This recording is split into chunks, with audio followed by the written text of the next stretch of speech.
Clouds drifted lazily across the sky blue ceiling, a circular light panel simulating the presence of the sun. Only the walls revealed its simulated nature.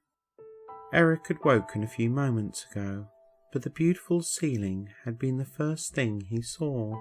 The rest of the room was dressed like a small lounge, except for the bed he lay on, and the sterile smell of everything in it. Clouds shaped like familiar things swamped the simulated sky. Nearly half of them were things he recognized, so it held his attention until the door opened. An immortal man, far taller than Eric. Even his father would seem like a child in the doctor's presence. He was wreathed in shimmering fabric and strode with the same grace as the girl in the forest. "Good morning. How are you feeling today?" As he spoke, the doctor took a seat beside Eric, its low cushion bringing his face down to a similar height. I feel okay. Where am I?" Eric pushed himself into a sitting position. "I am Dr. Kinley, and this is Berkeley Hospital. You were brought in last night after a mild attack." His eyes seemed to scan some invisible words or images before him. "The atrial defect has been healed, and we fitted a bronchial regulator, so you should be free from further attacks. Though I would recommend you have some replacement eyes if you have the insurance." Eric's hand drifted to his chest. He could feel his heart beating. Its steady and powerful rhythm was a strange sensation. He felt strong.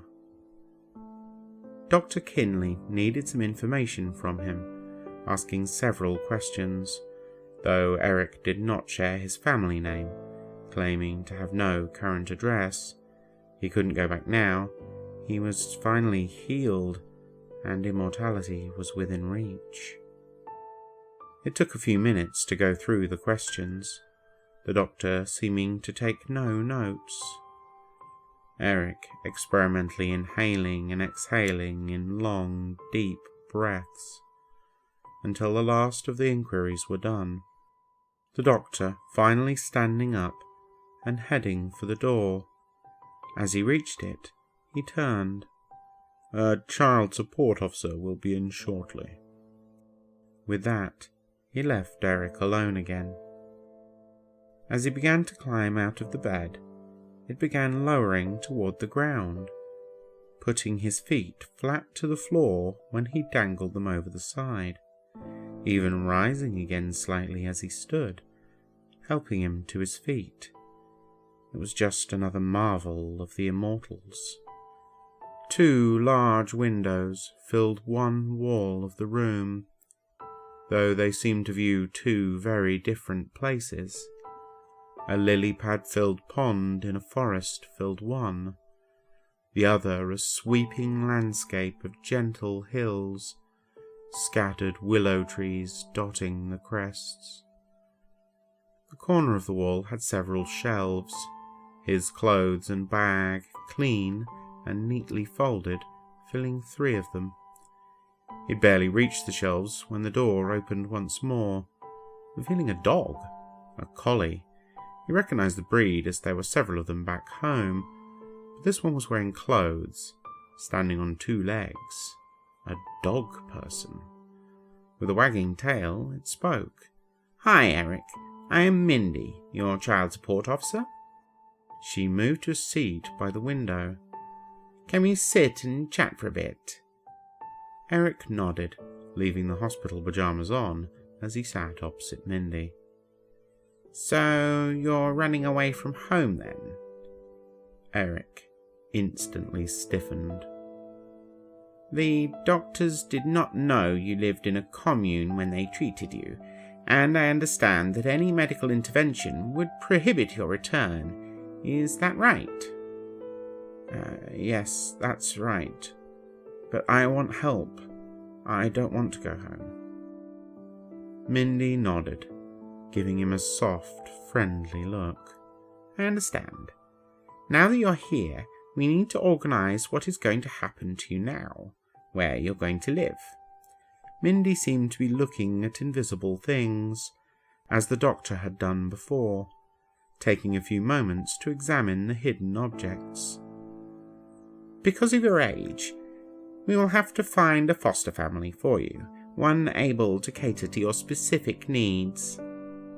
My needs? Eric was confused. The doctor had told him that aside from his eyes, everything else was fixed. Well, as an analogue, you require special schooling and additional care. There are just over 100 such families in the city, so we should be able to find a good fit for you. Examining the hidden information for a moment, she continued, I'm going to ask you a few questions. They might seem a little odd, okay? Okay. Mindy began asking a series of questions. They seemed to have no pattern, random questions with no clear answers. She often didn't even wait for his answer before moving on to the next. Though confusing, it soon turned to fun, Eric condensing his thoughts to single-word responses. Some funny words and questions, even causing smiles and chuckles. Eventually, the questions came to an end. Okay, Eric, I think we have a perfect place for you now. Once the hospital discharges you, we will head over and see what you think. Mindy stood. I will be back in an hour, so you should get dressed, okay? With that, she left Eric alone once more. Still a little confused, but the smile was hard to erase. It took only a few minutes for him to get dressed and go through his things. Everything was still here, though clean to a degree that was quite impressive. Once he was ready, there was little to do, so he sat by the windows, watching the scenes and imagining running through them, unburdened by inhalers or the pounding of his heart.